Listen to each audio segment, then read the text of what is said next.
میں اللہ تعالیٰ سے دعا کرتا ہوں کہ آپ سب کو اپنے حفظ و امان میں رکھیں۔ دوستو، اگر رات کے وقت آپ اس کہانی کو سن رہے ہیں تو سب سے پہلے آیت الکرسی پڑھ کر اس کہانی کو سنیں، کیونکہ جب بھی ان چیزوں کی ذکر کی جاتی ہے تو وہ آس پاس آ جاتی ہیں۔ تو اس کہانی کو سٹارٹ کرتے ہیں۔ سٹارٹ کرنے سے پہلے میرا آپ سے ایک ہی درخواست ہے، اگر آپ ہمارے چینل پر نئے ہیں تو چینل کو سبسکرائب کریں اور لائک کریں اور کمنٹس کر کے ضرور بتائیے گا کہ کہانی آپ کو کیسی لگی۔ تو چلیے یہ کہانی سٹارٹ کرتے ہیں۔ دوستو، یہ کہانی 4 دوستوں کی ہے۔ رات کا وقت 4 دوست علی، زاہد، سمی اور باسط ایک سنسان اور ویران راستے پر گاڑی چلاتے ہوئے جا رہے تھے۔ ان سب نے ایک طول دن گزارا تھا اور یہ سفر ان کے لیے ایک تفریح موقع کی طرح تھا، لیکن کسی کو اندازہ نہیں تھا کہ اس سفر کا انجام کتنا خوفناک اور دل دہلا دینے والا ہوگا۔ یہ چاروں دوست اکثر ایڈونچر کے شوقین تھے اور خطرناک مقامات کا سفر کرنا ان کی عادت تھی۔ آج بھی ان کی گاڑی ایک ایسے جنگل کی طرف رواں دواں تھی جس کے بارے میں مشہور تھا کہ وہاں رات کے وقت جانا ممنوع ہے۔ کہتے ہیں کہ وہاں پر پراسرار واقعات ہوتے ہیں اور اس جنگل میں جانے والا شخص کبھی واپس نہیں آتا۔ سفر کے آغاز میں سب دوست ہنسی مذاق کر رہے تھے اور سفر کا لطف لے رہے تھے۔ زاہد نے ایک قصہ سنایا جس میں ایک شخص نے رات کے وقت جنگل میں کچھ پراسرار آوازیں سنی تھیں۔ باقی دوست اس کی باتوں پر ہنستے رہے، لیکن علی کا دل کچھ عجیب سا محسوس کر رہا تھا۔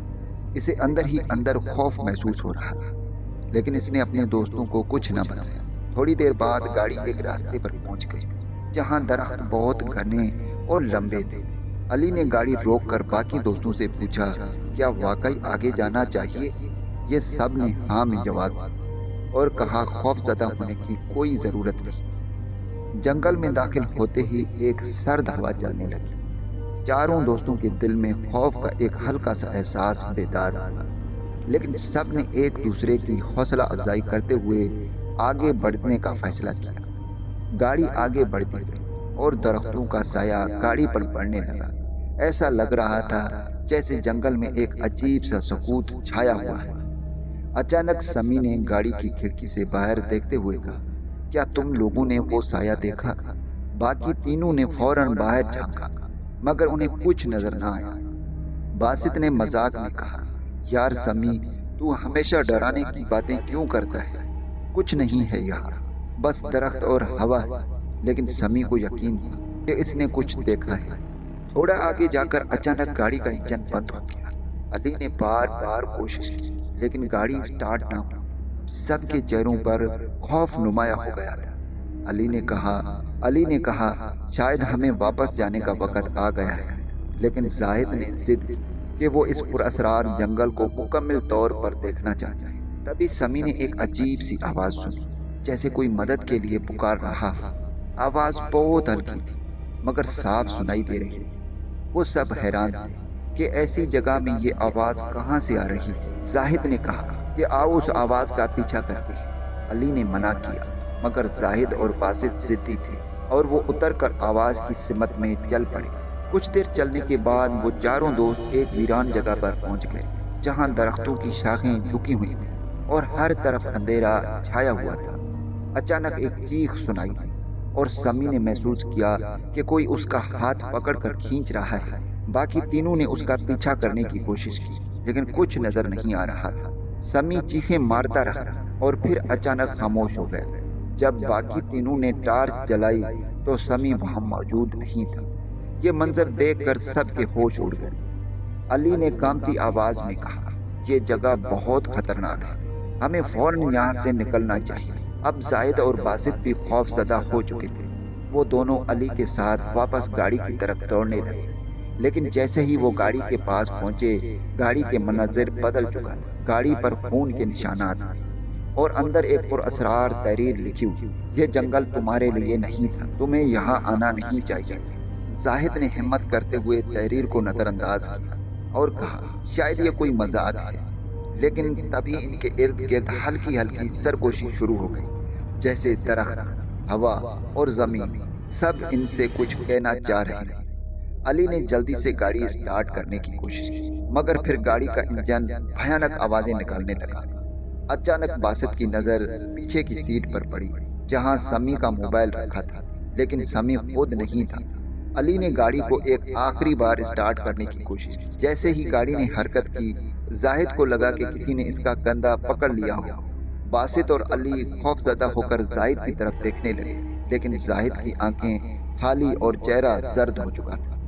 اس نے ہلکی سی سرگوشی میں کہا، یہاں سے کوئی بچ کر نہیں جا سکتا۔ علی اور باسط نے زاہد کو گاڑی سے باہر کھینچنے کی کوشش کی، لیکن زاہد نے خود کو ان کے ہاتھوں سے چھڑا کر جنگل کی گہرائی میں دوڑ لگا دی۔ علی اور باسط بھی اس کے پیچھے پیچھے بھاگے، مگر زاہد اچانک نظروں سے اوجھل ہو گیا۔ اب بس علی اور باسط ہی رہ گئے تھے، اور ان دونوں کو احساس ہو رہا تھا کہ اس جنگل سے نکلنا ممکن نہیں۔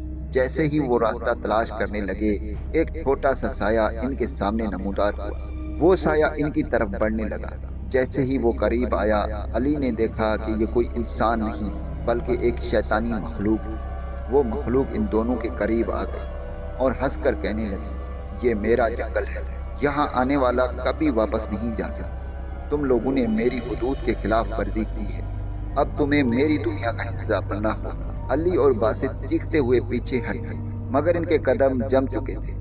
وہ مخلوق ان کے سامنے آ کر مسکرانے لگے، اور اس کے ہاتھ بڑھتے ہی علی اور باسط کی آنکھوں میں اندھیرا چھا گیا۔ رات کی تاریکی نے جب صبح کی روشنی کو جگا دی تو ایک عجیب سکوت جنگل پر چھایا ہوا تھا۔ مقامی گاؤں کے لوگ جو اس جنگل سے دور رہنے میں ہی عافیت سمجھتے، اس صبح کچھ غیر معمولی احساس کے تحت جنگل کے کنارے پہنچے۔